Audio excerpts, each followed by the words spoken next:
எனதருமை நாட்டு மக்களே, வணக்கம். மனதின் குரல் நிகழ்ச்சிக்கு உங்கள் அனைவரையும் மீண்டும் வரவேற்பதில் மிக்க மகிழ்ச்சி. இந்த மார்ச் மாதமானது உலகளவில் பல அதிரடி மாற்றங்களையும் பரபரப்பையும் எதிர்கொண்டுள்ளது. சில ஆண்டுகளுக்கு முன்பு கோவிட் பெருந்தொற்று காரணமாக மொத்த உலகும் நீண்ட காலமாக எண்ணற்ற பிரச்சனைகளை எதிர்கொண்டது நமக்கு நினைவிருக்கும். கொரோனா பெருந்தொற்றால் ஏற்பட்ட நெருக்கடியில் இருந்து மீண்ட பிறகு மொத்த உலகும் புதிய உத்வேகத்துடன் வளர்ச்சி பாதையில் முன்னேறும் என்று எதிர்பார்த்தோம். ஆனால் உலகின் பல்வேறு பகுதிகளில் போரும் மோதல் சூழல்களும் நிலைத்திருக்கின்றன. தற்போது நமது அண்டை நாட்டில் ஒரு மாத காலமாக கடுமையான போர் நடந்து கொண்டிருக்கிறது. நமது லட்சக்கணக்கான குடும்பங்களின் உறவினர்கள் இந்த நாடுகளில் வசிக்கிறார்கள். குறிப்பாக வளைகுடா நாடுகளில் அவர்கள் பணிபுரிகிறார்கள். அந்த நாடுகளுக்கு நான் கடமைப்பட்டவன். அங்கு வசிக்கும் கோடிக்கணக்கான இந்தியர்களுக்கு அவர்கள் எல்லா விதமான உதவிகளையும் செய்து வருகிறார்கள். நண்பர்களே, தற்போது போர் நடந்து கொண்டிருக்கும் அந்த பகுதிதான் நமது எரிசக்தி தேவைகளுக்கான முக்கிய மையமாக உள்ளது. இதனால் உலகம் முழுவதும் பெட்ரோல் மற்றும் டீசல் விநியோகத்தில் நெருக்கடியான சூழல் நிலவுகிறது. நமது உலகளாவிய உறவுகள், பல்வேறு நாடுகளின் ஒத்துழைப்பு மற்றும் கடந்த 10 ஆண்டுகளில் நமது நாடு அடைந்துள்ள வலிமை ஆகியவற்றால் இந்தியா இந்த சூழ்நிலையை உறுதியுடன் எதிர்கொண்டு வருகிறது. நண்பர்களே, இது நிச்சயமாக ஒரு சவாலான காலகட்டம்தான். இன்று மனதின் குரல் மூலமாக மக்கள் அனைவரிடமும் நான் மீண்டும் வலியுறுத்தி கேட்டுக்கொள்கிறேன். நாம் அனைவரும் ஒன்றிணைந்து இந்த சவாலில் இருந்து மீண்டு வர வேண்டும். இந்த விஷயத்திலும் அரசியல் செய்பவர்கள் அதை கண்டிப்பாக தவிர்த்துவிட வேண்டும். இது நம் நாட்டின் 140 கோடி மக்களின் நலன் சம்பந்தப்பட்ட விஷயம். இதில் சுயநல அரசியலுக்கு எள்ளளவும் இடமில்லை. இப்படிப்பட்ட சூழலில் வதந்திகளை பரப்புபவர்கள் நாட்டிற்கு மிகப்பெரிய தீங்கை இழைக்கிறார்கள். நாட்டு மக்களிடம் நான் ஒரு வேண்டுகோள் விடுக்கிறேன். நீங்கள் விழிப்புடன் இருங்கள். வதந்திகளை நம்பி ஏமாற வேண்டாம். அரசாங்கம் தொடர்ந்து வழங்கும் தகவல்களை மட்டுமே நம்புங்கள். அதன் அடிப்படையில் மட்டுமே செயல்படுங்கள். ஒவ்வொரு முறையைப் போலவே இந்த முறையும் எனக்கு முழு நம்பிக்கை இருக்கிறது. நாம் எப்படி இந்த நாட்டின் 140 கோடி மக்களின் வலிமையால் பழைய நெருக்கடிகளை வென்றோமோ, அதேபோல இந்த முறையும் நாம் ஒன்றிணைந்து இந்த கடினமான சூழலில் இருந்து வெற்றிகரமாக மீண்டு வருவோம்.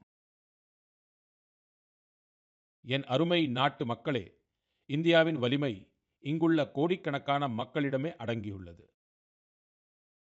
இன்று மனதின் குரல் நிகழ்ச்சியில் மக்களின் பங்களிப்பை உணர்த்தும் ஒரு சிறப்பான முயற்சியை பற்றி உங்களிடம் பகிர விரும்புகிறேன். அதுதான் நமது மகத்தான கலாச்சாரம் மற்றும் வளமான பாரம்பரியத்தோடு தொடர்புடைய ஞான பாரதம் கணக்கெடுப்பு. நாடு முழுவதும் உள்ள கையெழுத்து பிரதிகள், அதாவது ஓலைச்சுவடிகள் பற்றிய தகவல்களை சேகரிப்பதே இதன் நோக்கமாகும். இந்த கணக்கெடுப்பில் இணைவதற்கான ஒரு வழிதான் ஞான பாரதம் செயலி. உங்களிடம் ஏதேனும் கையெழுத்து பிரதி அல்லது ஓலைச்சுவடி அல்லது அது சம்பந்தமான தகவல் இருந்தால் அதன் புகைப்படத்தை ஞான பாரதம் செயலியில் கட்டாயம் பகிருங்கள். ஒவ்வொரு தகவலும் பதிவு செய்யப்படுவதற்கு முன்பாக அது சரிபார்க்கப்பட்டு வருகிறது என்பது எனக்கு மகிழ்ச்சி அளிக்கிறது. இதுவரை மக்கள் ஆயிரக்கணக்கான ஓலைச்சுவடிகளை பகிர்ந்திருக்கிறார்கள் என்பது குறிப்பிடத்தக்கது. உதாரணமாக, அருணாச்சல பிரதேசத்தின் நாம்சாய் பகுதியை சேர்ந்த திருநந்தி சிங் லோவாங் அவர்கள் தாய் எழுத்துமுறையில் உள்ள ஓலைச்சுவடிகளை பகிர்ந்திருக்கிறார்.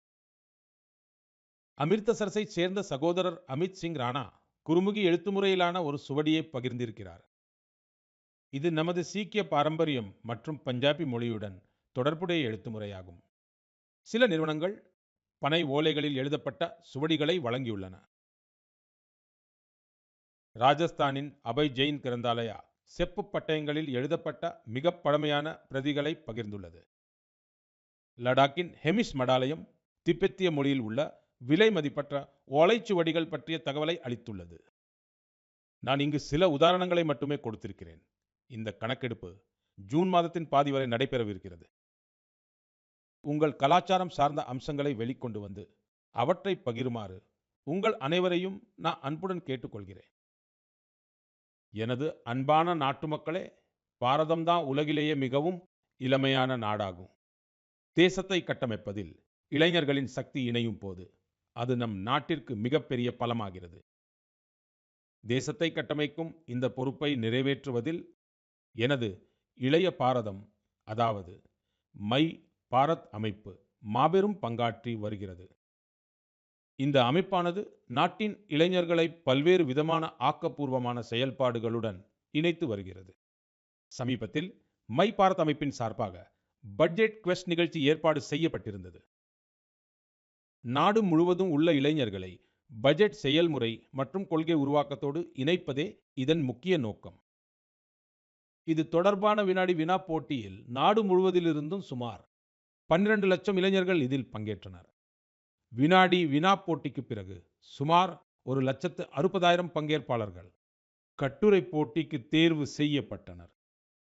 இவற்றில் சில கட்டுரைகளை படிக்கும் வாய்ப்பு கிடைத்தது. எனது இளைய நண்பர்கள் நாட்டின் வளர்ச்சியில் தங்களது பங்களிப்பை வழங்குவதற்கு எவ்வளவு ஆர்வத்துடன் இருக்கிறார்கள் என்பதை இவற்றின் மூலம் தெரிந்து கொள்ள முடிகிறது. தெலங்கானாவின் சூர்யாபேட்டையை சேர்ந்த கோட்லா ரகுவீர் ரெட்டி, உத்தரப்பிரதேசத்தின் பாராபங்கியை சேர்ந்த சௌரப் பைஸ்வார், பீகாரின் கோபால்கஞ்சை சேர்ந்த சுமித் குமார் ஆகியோர் விவசாயிகளின் நலன் தொடர்பான தலைப்பில் எழுதியுள்ளனர். பஞ்சாபின் மொஹாலியைச் சேர்ந்த ஆஞ்சல் அவர்களும் ஒடிசாவின் கேந்திரபாராவைச் சேர்ந்த ஓம் பிரகாஷ் ரத் ஆகியோர் பெண்கள் தலைமையிலான வளர்ச்சியை முன்னெடுக்கும் வழிகள் குறித்து தங்கள் கருத்துக்களை தெரிவித்துள்ளனர். ஹரியானாவின் யமுனா நகரை சேர்ந்த பிரதம் பரார், பசுமையான மற்றும் தூய்மையான பாரதமே வளமான பாரதத்திற்கான வழி என்று எழுதியுள்ளார். இது அவர்களின் ஆழ்ந்த சிந்தனையை காட்டுகிறது. கிராமப்புறங்களில் நன்கு விளையாடுபவர்களை அடையாளம் காண இன்னும் அதிக முயற்சிகள் மேற்கொள்ளப்பட வேண்டும் என்று தில்லியை சேர்ந்த ஷங்க் குப்தா பரிந்துரைத்துள்ளார்.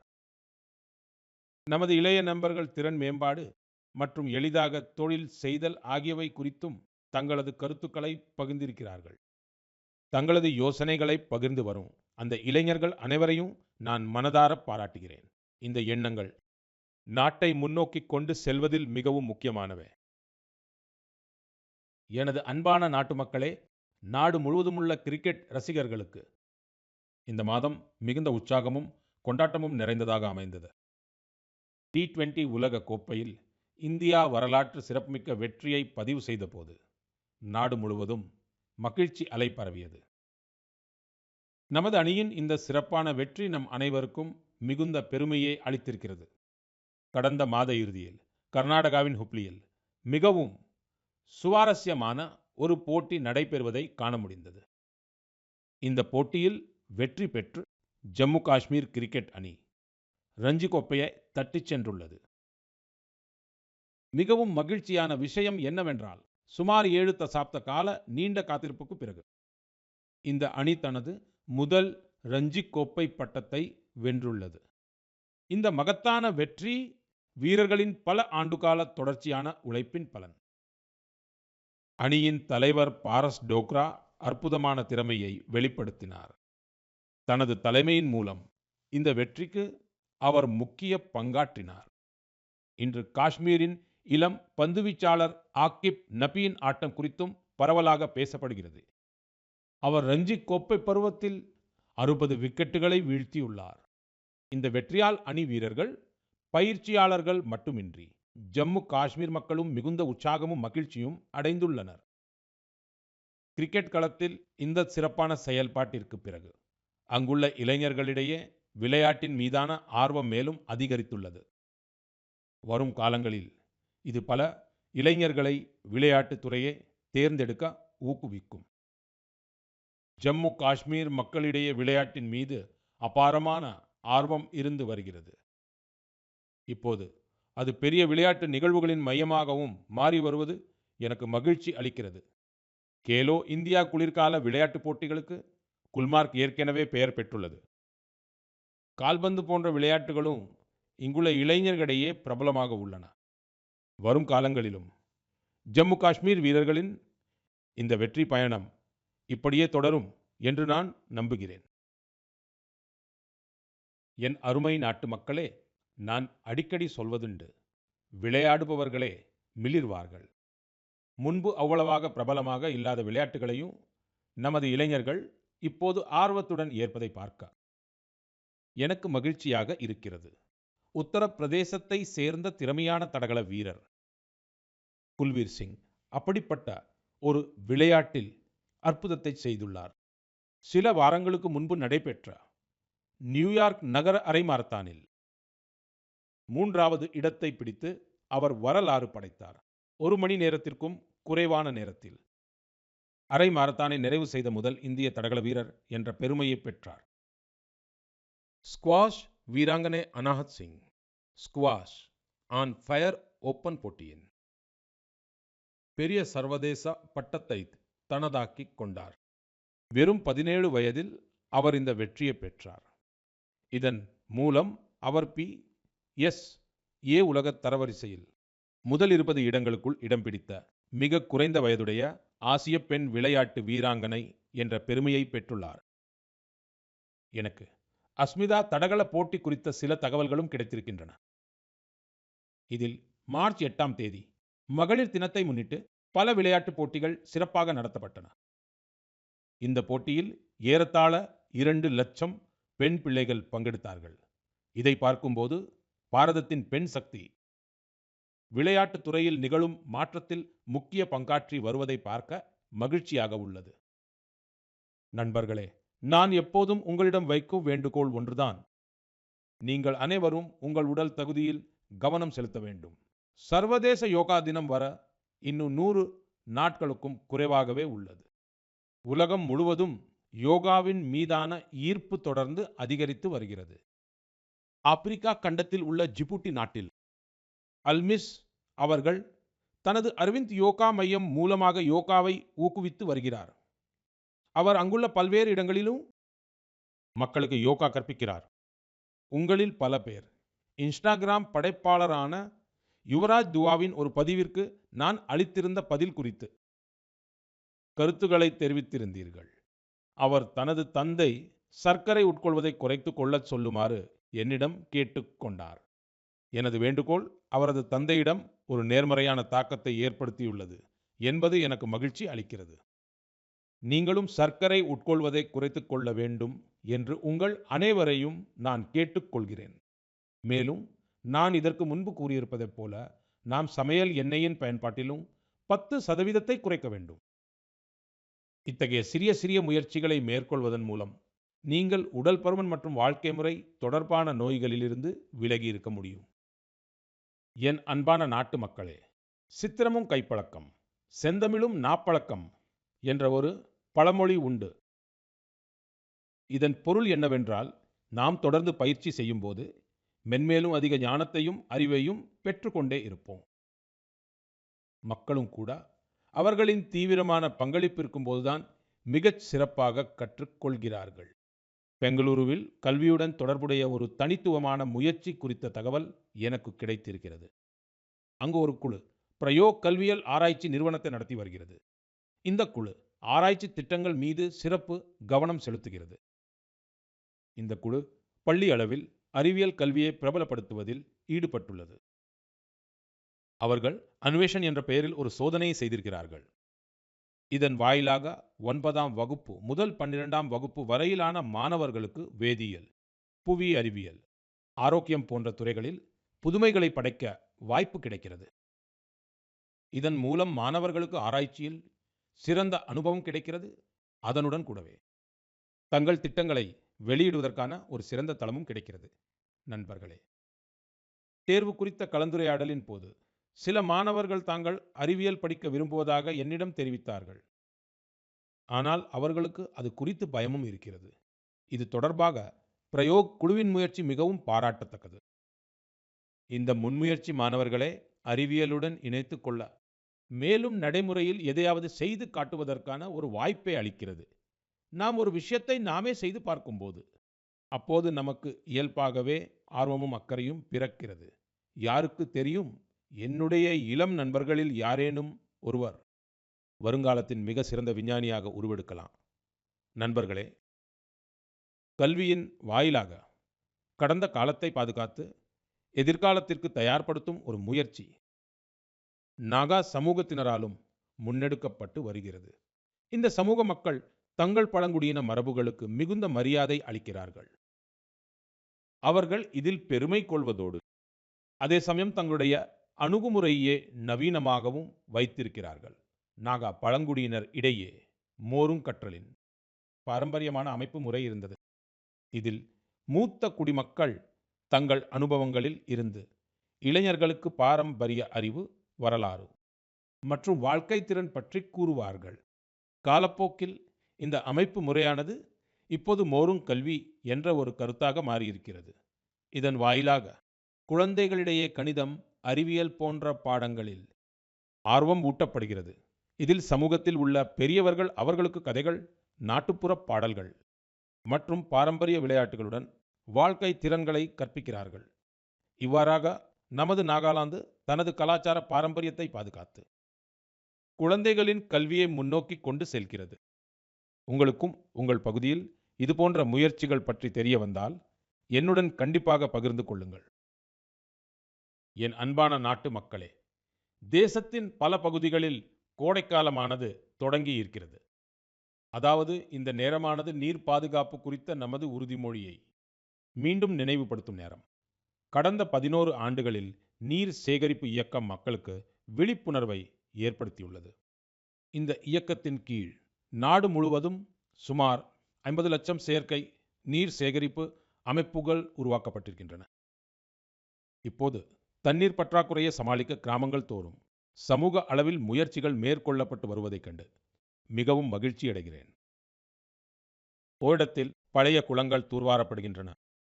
ஓரிடத்தில் மழைநீரை சேமிப்பதற்கான முயற்சிகள் மேற்கொள்ளப்படுகின்றன. அம்ரித் சரோவர் இயக்கத்தின் கீழும் நாடு முழுவதும் சுமார் 70,000 அம்ரித் சரோவர்கள் இப்போது உருவாக்கப்பட்டுள்ளன. மழைக்காலம் வருவதற்கு முன்பாகவே இந்த நீர்நிலைகளை தூய்மைப்படுத்தும் பணிகளும் கூட தொடங்கிவிட்டன. இன்று நான் உங்களுடன் சில ஊக்கமளிக்கும் உதாரணங்களை பகிர விரும்புகிறேன். மக்கள் பங்களிப்பால் நீர் பாதுகாப்பு பணி என்பது எவ்வளவு விரிவானதாக ஆகிவிடுகிறது என்பதை இந்த உதாரணங்கள் தெளிவாக உணர்த்துகின்றன. நண்பர்களே, திரிபுராவின் ஜம்புய் மலை பகுதிகளில் அமைந்துள்ள வாக்முன் கிராமமானது சுமார் 3000 அடி உயரத்தில் அமைந்திருக்கிறது. இந்த கிராமமானது மிக கடுமையான தண்ணீர் தட்டுப்பாட்டை எதிர்கொண்டது. குறிப்பாக கோடை காலங்களில் கிராம மக்கள் தண்ணீருக்காக நீண்ட தூரம் பயணம் செய்ய வேண்டியிருந்தது. இறுதியாக கிராமத்து மக்கள் மழையின் ஒவ்வொரு துளியையும் சேமிக்க வேண்டும் என்று முடிவெடுத்தார்கள். இன்று வாக்முன் கிராமத்தில் ஏறக்குறைய ஒவ்வொரு வீட்டிலும் கூரை மழைநீர் சேகரிப்பு அமைப்பானது நிறுவப்பட்டிருக்கிறது. ஒரு காலத்தில் தண்ணீர் பற்றாக்குறையால் தவித்துக் கொண்டிருந்த அந்த கிராமம் இன்று நீர் பாதுகாப்புக்கு ஒரு ஊக்கமளிக்கும் முன்னுதாரணமாக மாறியுள்ளது. நண்பர்களே, இதே போல சத்தீஸ்கர் மாநிலத்தின் கோரியா மாவட்டத்திலும் கூட ஒரு தனித்துவமான முயற்சி காண கிடைத்தது. இங்குள்ள விவசாயிகள் எளிமையான ஆனால் பெரிய தாக்கத்தை ஏற்படுத்தக்கூடிய யோசனையை செயல்படுத்தினார்கள். இங்குள்ள விவசாயிகள் தங்களுடைய வயல்களில் சிறிய சிறிய நீர் செறிவூட்டு குளங்களை அமைத்தார்கள். மேலும் உறிஞ்சு குழிகளையும் அமைத்தார்கள். இதன் காரணமாக மழைநீரானது வயல்களிலேயே தேங்கத் தொடங்கியது. மெதுவாக அது நிலத்திற்குள் செல்லத் தொடங்கியது. இன்று இப்பகுதியில் 1200க்கும் மேற்பட்ட விவசாயிகள் இந்த மாதிரியை பின்பற்றுகின்றனர். இதனால் கிராமத்தின் நிலத்தடி நீர் மட்டம் மேம்பட்டுள்ளது.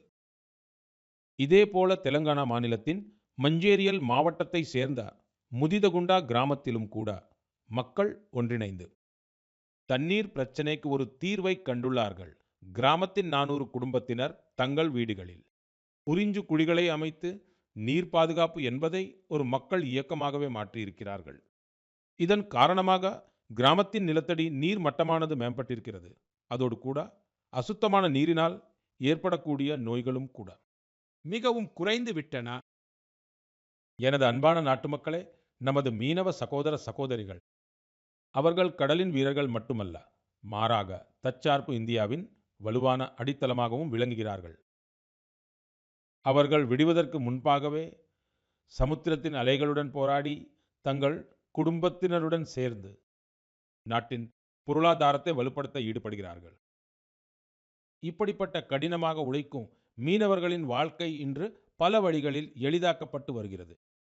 துறைமுகங்களை மேம்படுத்துவது, மீனவர்களுக்கான காப்பீடு என இது போன்ற பல முயற்சிகள் அவர்களுக்கு பயனுள்ளதாக இருக்கின்றன. கடலில் அவர்கள் மீன்பிடிக்க செல்லும்போது வானிலையில் ஏற்படும் மாற்றங்கள் அவர்களை வெகுவாக பாதிக்கும் என்பதை அறிவோம். இதை கருத்தில் கொண்டு தொழில்நுட்பத்தின் வாயிலாகவும் அவர்களுக்கு முழுமையான உதவிகள் வழங்கப்படுகின்றன.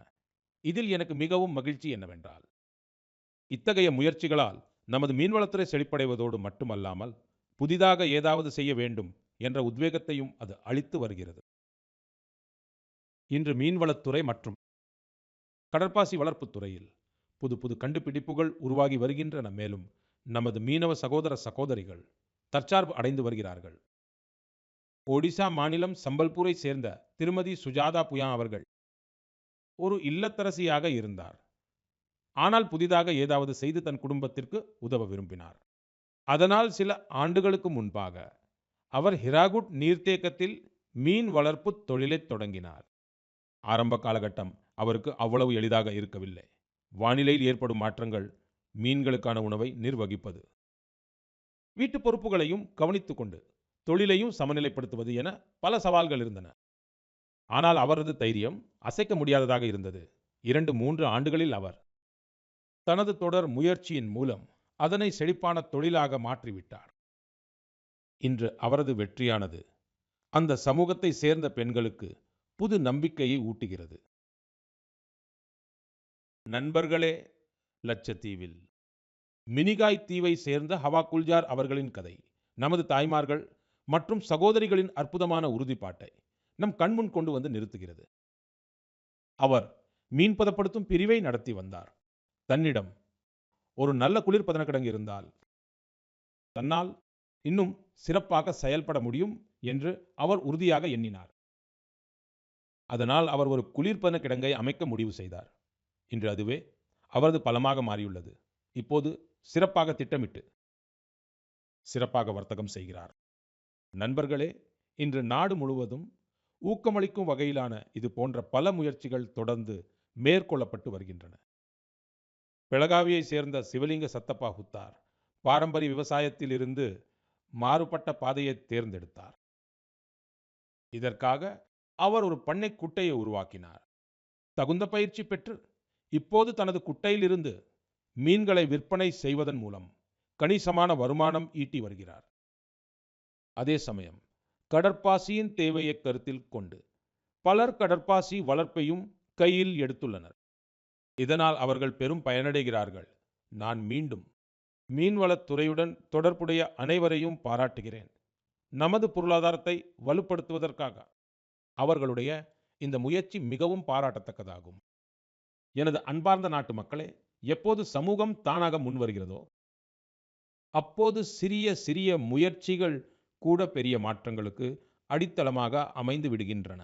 நமது நாட்டின் பல்வேறு பகுதிகளில் இதை நமக்கு கற்பிக்கும் வகையிலான பல உதாரணங்கள் வெளிவந்த வண்ணம் இருக்கின்றன. சமீபத்தில் உத்தரப்பிரதேசத்தின் வாரணாசியில் ஒரு மிகவும் ஊக்கமளிக்கும் முயற்சி காணப்பட்டது. அங்கு ஒரே ஒரு மணி நேரத்தில் 2,51,000க்கும் அதிகமான மரக்கன்றுகள் நடப்பட்டு புதிய கின்னஸ் உலக சாதனையானது படைக்கப்பட்டது. இந்த முயற்சியின் மிக முக்கியமான சிறப்பம்சம் என்னவென்றால், இதில் ஆயிரக்கணக்கான மக்கள் ஒன்றாக இணைந்திருந்தனர். மாணவர்கள், வீரர்கள், தன்னார்வ தொண்டு அமைப்புகள் மற்றும் பல்வேறு நிறுவனங்கள் என அனைவரும் ஒன்றிணைந்து இந்த மகத்தான செயலை சாத்தியமாக்கினர். இதே போன்ற மக்கள் பங்கேற்பை தாயின் பெயரில் ஒரு மரம் என்ற இயக்கத்தின் போதும் காண முடிகிறது. இந்த மாபெரும் இயக்கத்தின் கீழ் நாடு முழுவதும் கோடிக்கணக்கான மரக்கன்றுகள் நடப்பட்டிருக்கின்றன. நண்பர்களே, நாகாலாந்தின் சிஜாமி கிராமத்தில் இருந்தும் மிகவும் ஊக்கமளிக்கும் சிறப்பான முயற்சி வெளிவந்துள்ளது. சிஜாமி கிராமத்தைச் சேர்ந்த பெண்கள் ஒன்றிணைந்து 150க்கும் மேற்பட்ட வகையிலான பாரம்பரிய விதைகளை தொடர்ந்து பாதுகாத்து வருகிறார்கள். இந்த விதைகள் அனைத்தும் ஒரு சமூக விதை வங்கியில் மிகவும் பத்திரமாக பாதுகாக்கப்பட்டு வருகின்றன. இதை கிராமத்து பெண்களே நடத்துகிறார்கள். இவற்றில் அரிசி, கம்பு, மக்காச்சோளம், பருப்பு வகைகள், காய்கறிகள் மற்றும் பல வகையான மூலிகைகளும் அடங்கும். இது பாரம்பரிய அறிவும் பாதுகாக்கப்படும் சிறப்பான முயற்சி. பாரம்பரியமும் உயிர்ப்புடன் இருக்கிறது. மேலும் வருங்கால தலைமுறையினருக்காக ஒரு வலுவான அடித்தளமும் உருவாக்கப்பட்டு வருகிறது. நண்பர்களே, இன்று இந்த உலகம் காலநிலை மாற்றம் போன்ற மிகப்பெரிய சவால்களை எதிர்கொள்ளும் போது தீர்வு என்பது எப்போதும் வெகு தொலைவில் இருப்பதில்லை என்பதை இத்தகைய முயற்சிகள் தெளிவாக உணர்த்துகின்றன. பலமுறை நமது பாரம்பரிய அறிவும் சமூக முயற்சிகளுமே நமக்கு மிகவும் வலுவான ஒரு வழியை காட்டுகின்றன. அன்பார்ந்த மக்களே, இன்று நீங்கள் நாட்டின் எந்த ஒரு சிறிய அல்லது பெரிய நகரத்திற்கு சென்றாலும் ஒரு மாற்றத்தை நிச்சயமாக கவனிக்கலாம். அதிக எண்ணிக்கையிலான வீடுகளின் கூரைகளின் மீது சூரிய சக்தி தகடுகள் இருப்பதை காண்பீர்கள். சில ஆண்டுகளுக்கு முன்பு வரை இது ஓரிரு வீடுகளில் மட்டுமே காணப்பட்டு வந்தது. ஆனால் இன்று பிரதமரின் சூரிய வீடு இலவச மின் திட்டத்தின் தாக்கம் நாட்டின் மூலை முடுக்குகளில் எல்லாம் தெளிவாக தெரிய தொடங்கியுள்ளது.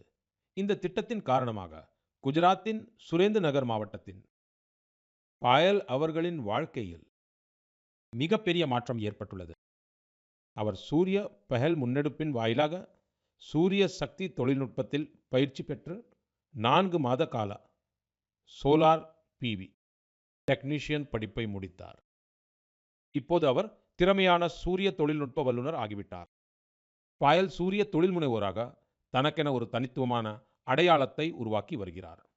அவர் அருகிலுள்ள மாவட்டங்களில் வீட்டுக்கூரைகளில் சூரிய சக்தி தகடுகளை அமைக்கும் பணியை செய்கிறார். இதன் மூலம் ஒவ்வொரு மாதமும் ஆயிரக்கணக்கான ரூபாய் ஈட்டுகிறார். நண்பர்களே, மீரட்டை சேர்ந்த அருண்குமாரும் இப்போது தனது பகுதியில் மின் உற்பத்தியாளராகவே மாறியுள்ளார். சமீபத்தில் தில்லியில் நடைபெற்ற ஒரு நிகழ்ச்சியில் அருண்குமார் அவர்கள் பங்கேற்று தனது அனுபவங்களை நம்மிடையே பகிர்ந்து கொண்டார். அவர் தனது மின் கட்டணத்தை சேமிப்பது மட்டுமல்லாமல் தன்னிடம் உள்ள உபரி மின்சாரத்தை விற்பனையும் செய்து வருவதாக குறிப்பிட்டிருந்தார். நண்பர்களே, ஜெய்ப்பூரை சேர்ந்த முரளிதர் அவர்களின் வெற்றியும் இதே போன்றதுதான். முன்பு அவரது விவசாயம் டீசல் பம்புகளை சார்ந்திருந்தது. ஆண்டுதோறும் ஆயிரக்கணக்கில் செலவானது. அவர் சூரிய சக்தி நீரேற்றியை பயன்படுத்திய போது அவரது விவசாயம் செய்யும் முறையே மாறிவிட்டது. இப்போது அவருக்கு எரிபொருள் பற்றிய கவலை இருப்பதில்லை. நீர்ப்பாசனம் சரியான நேரத்தில் நடைபெறுகிறது. அவரது ஆண்டு வருமானமும் அதிகரித்துள்ளது. மிக முக்கியமான விஷயம் என்னவென்றால், இப்போது அவரது குடும்பம் தூய்மையான ஆற்றலுடன் சிறந்த வாழ்க்கையை அனுபவிக்கிறார்கள். நண்பர்களே, பிரதமரின் சூரிய வீடு இலவச மின்திட்டத்தின் பயனானது நாட்டின் வடகிழக்கு பகுதிகளிலும் கிடைத்து வருகிறது. திரிபுராவில் ரியாங் பழங்குடியினரின் பல கிராமங்கள் இருந்தன. அங்கு மின்சார பற்றாக்குறை இருந்து வந்தது. இப்போது சூரிய சக்தி குறு மின்வலை மூலமாக அங்குள்ள வீடுகளில் எல்லாம் ஒளி நிறைந்திருக்கிறது. அங்குள்ள குழந்தைகள் இப்போது மாலை நேரத்திற்கு பிறகும் படிக்க முடிகிறது. மக்களால் கைபேசிகளை சார்ஜ் செய்ய முடிகிறது. மேலும் கிராமத்தின் சமூக வாழ்க்கையும் மாறியுள்ளது. நண்பர்களே, நாட்டில் சூரிய ஆற்றல் புரட்சிக்கு இது போன்ற எண்ணற்ற உதாரணங்கள் இருக்கின்றன.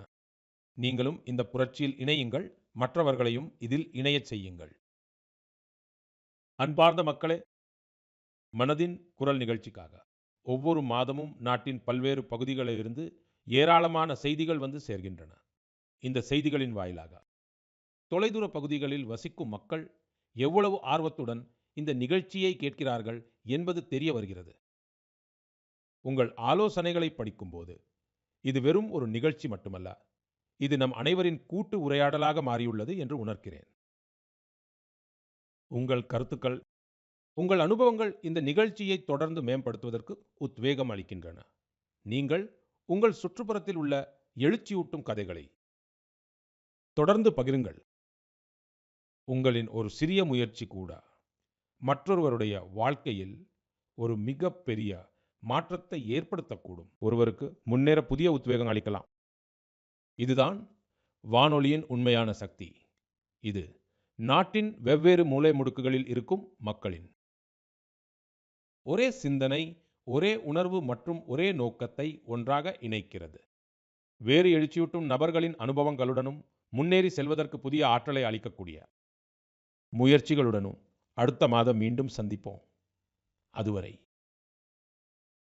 நீங்களும் உங்கள் குடும்பத்தினரும் நலமுடனும் ஆரோக்கியமுடனும் மகிழ்ச்சியாகவும் இருங்கள். அனைவருக்கும் மனமார்ந்த நன்றி.